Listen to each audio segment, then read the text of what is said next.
Hello everybody, my name is Dratnos, and in this video I'm going to discuss some of the games that I played between when I burned out of BFA and when Shadowlands started. I played something like 20 different games for different amounts of time, but this video is going to be about the 4 that I actually sunk the most hours into during this kind of WoW content drought. So the first game that I played a bunch of was Path of Exile. Path of Exile is a game that I previously had tried to get into a couple times, never could really bring myself to play more than a couple hours of in previous times. But I was really looking for something that I could sink some time into, and I was looking at 4 or 5 months until Shadowlands came out. So Path of Exile was a game that offered a tremendous amount of depth, character customization, systems you could learn. It's not a particularly approachable looking game, although it is, I think, more approachable than people initially give it credit for. Because if you look, I'm not sure if the Steam pictures here do justice to the passive tree in this game. No, they don't. Okay, hang on. Let me go find a picture of the passive tree real quick. Okay, so here's the Path of Exile passive skill tree. When you first see this, there's a lot of people who are very intimidated by this game, and this is just the tip of the iceberg in terms of systems that have a lot of complexity to them. Basically, the way that Path of Exile works is that every 3 months, the game kind of reinvents itself and comes out with a league. And so for those 3 months, the game kind of starts fresh. You create a new character from scratch with none of your stuff from previous goes, and you level through fresh. All of the kind of economy has been reset. And there's also a new mechanic of some kind. You can kind of think of it similar to WoW's seasonal affixes, but super amped up. So this most recent time, for instance, was the Heist League, and you would go on these heists, and that could be something that you could spend almost a huge amount of your game time doing. The time before that was Harvest League, and so there was, this garden you would go and plant seeds in, and that let you craft gear in a really overpowered way that let you craft some perfect gear in a way that otherwise wasn't really possible in the game. And the way the game works is that those kind of old league mechanics get wrapped into the game at different times. Most of them do. Some of them don't quite make it, but you'll play the game and you'll just encounter these weird looking things. You're like, okay, what's this? I have no idea what this is. And it turns out that it's not just something that's quick and necessarily super easy to understand, but it's a whole old mechanic from a previous league that has its own depth of knowledge to it. Path of Exile is also a game that you can build a character that does all kinds of different things. There's several different options for how you want to do your damage, how you want to scale your defenses. And it's kind of this game where you can have an idea, and if you have the idea, you can probably make it happen. And the question is just, what is the ceiling you're going to hit in terms of the content in the game? You can do almost everything in this game in fact, you can do everything in this game while being at something like 20% power level of a maximum power character. But doing it on a build that's all your own, doing it however you want that way there's so many different ways you can choose to play this game to min-max your enjoyment of it. It is a game that I would say I wouldn't enjoy this game if I couldn't dump a lot of hours into it. I'm probably not going to play the next couple leagues because I'll probably be very busy with Shadowlands.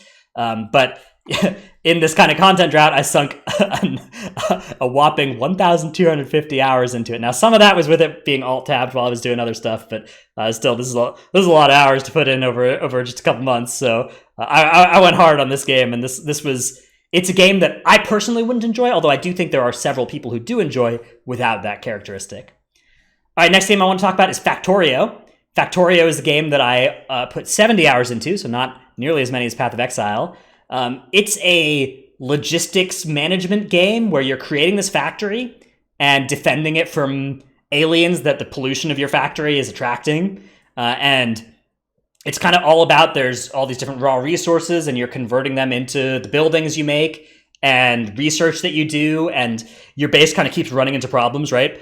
You're going to have this problem where you're like, oh no, I don't have enough iron production. I need to go find a new iron patch to mine. Okay, now my miners in this iron patch, I don't actually have enough power to power these. So I need to go and set up some more powers, capacity. And okay, do I want to do that with water power, with coal? Do I want to do it with nuclear power? Do I want to do it with solar power? Do I want to do it with, oil? And you have to solve that problem. And then you have a new problem that pops up. And then you try and expand your base. And that causes 10 new problems that you have to solve.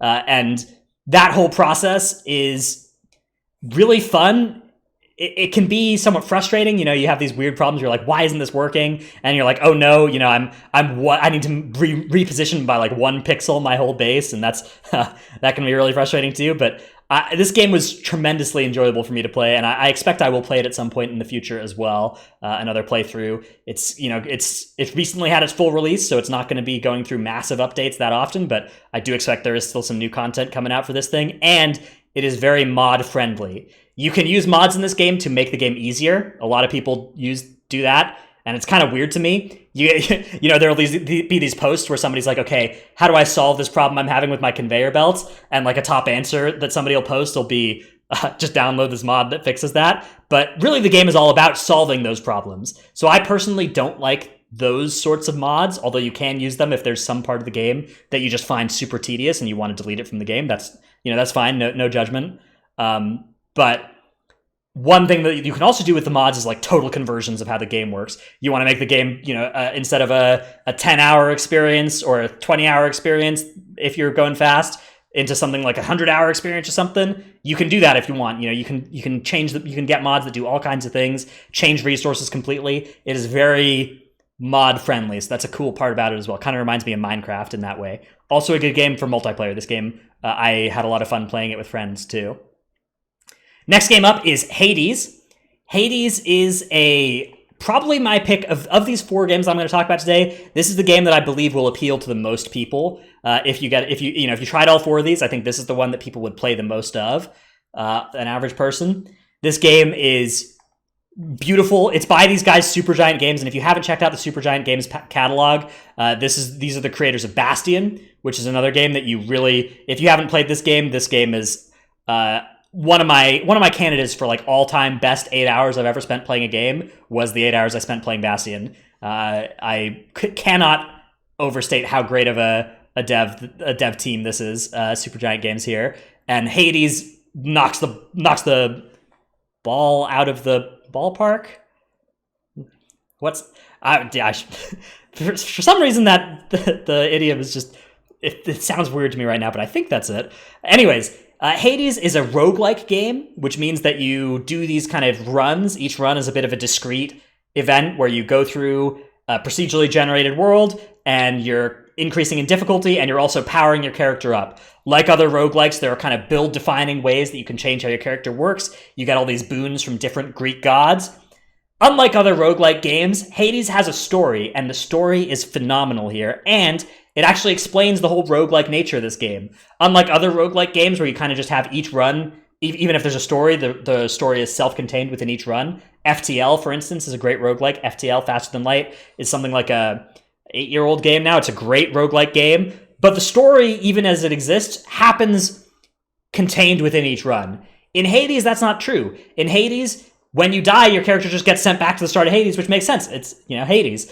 And your character then can have all these kind of permanent long-term growth things that will change how it plays, to the extent that I've put 28 hours into this game and I'm still discovering entirely new things. And that's by design. Entirely new things get added to the game over time as you keep playing it. There'll be new characters that you'll interact with, and they'll have whole new zones added to the zones. And you'll power up your character, and you'll unlock new weapons, unlock new ways that your character can power up with these permanent currencies that you find within each run.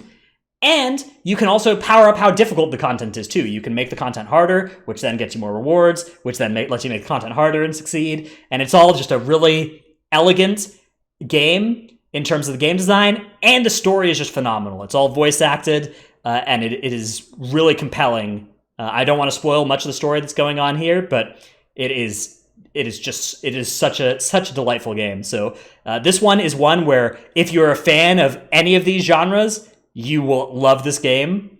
And if you're not a fan of any of these genres, if you're going to play one roguelike in your whole life, this is the one I'd recommend. The Hades is it. This is a premium quality game. It is an action RPG as well, in the sense that you're moving your character around with WASD and then left clicking and pressing buttons to attack and stuff. So it's not like it is a game where that kind of skill is going to matter. It's not something like a turn-based roguelike, something like the next game we're going to talk about, which is Slay the Spire.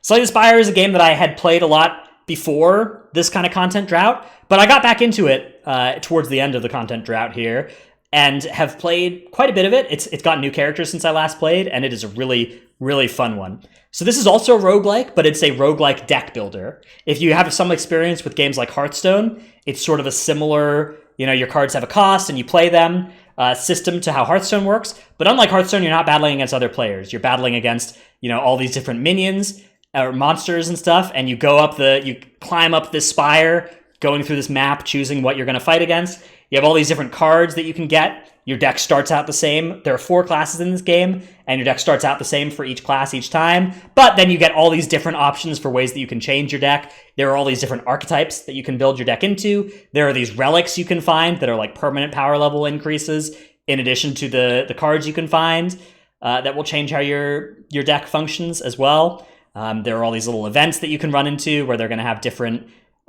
things that can hugely change out how the run works for you. So this is a game that if you're interested in that kind of thing, I'd highly recommend this one. If you're at all, in fact, this is something where it's kind of it kind of trailblazed this genre when it first came out. There are a couple of other games like this. Monster Train is a new one that's out. Griftlands also, that are kind of in its footsteps.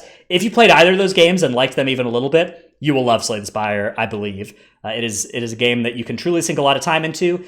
Unlike Hades, there's not kind of a through-line story that really makes sense. There's a little bit of kind of hand-waving about what's actually going on, and the characters are flavorful, but there's not like a really well-explained reason why you're running up this tower over and over again with the same guys.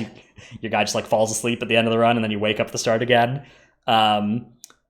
But there is a replayability factor in this game where, first of all, over your first couple runs, you'll be unlocking all the cards that you can so you can start to see them in future runs. And then you will be climbing the ascension levels. If you can beat the game, you start unlocking ascension levels. Beating the game is not an easy feat for a lot of players. There are a lot of people who are just going to be struggling with beating the base game for many runs. If you're somebody with like Hearthstone, Magic the Gathering, other deck building roguelikes, or games like Dominion that are similar deck building games that you'd play in paper. If you have experience with those games, there's a lot of transferable skill there. But if you haven't played any of those, this is a game where you'll just be learning how to beat through. There's several different acts in the game, and you'll be learning how to beat each of the acts, and eventually getting to that last boss, and then eventually actually beating it. And that in itself can be a really long and rewarding experience of playing through there. But if you are somebody who's able to beat that last boss, then there's 20 different ascension levels past that that further increase the difficulty of the game. And it is no mean feat to climb all of those levels. I'm at something like ascension level 7 on most of my classes, and it is, it's still tricky for me. If I played more, I'm sure I could get higher than that, but of course there are Shadowlands coming out in a couple days, so that's something that I'll probably have to shelve until 2 years from now. Anyways, these have been the 4 games that I've spent the most time on in the last couple months. I would recommend them if you're ever in a situation where you're looking for games to play. In terms of price points, Path of Exile is free to play. There are microtransactions in the game that there are some that slightly affect your power level, but more affect convenience in terms of giving you more space to stash your items. There are none that directly affect your power level. There are a bunch of cosmetic ones. Path of Exile, I would say, free to play for the first 40 hours or so, and then you probably want to spend $20 for the next couple hundred hours. And then if you're planning to actually spend thousands of hours on this game, you probably want to spend a little bit more than that to get a nice big stash full of item slots. Factorio is a $30 game. Hades is a $25 game. Really good value there. And Slay the Spire is also a $25 game. I think you can get this on iOS for $10 as well. So this is a great game to have for your phone. I have this on my phone as well now. And next time I'm ever on an airplane, if we ever can do that again, I will be playing this one. This will be what I spend my time doing. Anyways, that's been this video. Hope you enjoyed it. Let me know what you think and stuff. Let me know if there's a game that you've been playing before Shadowlands came out. And I'll see you in the next one. Bye.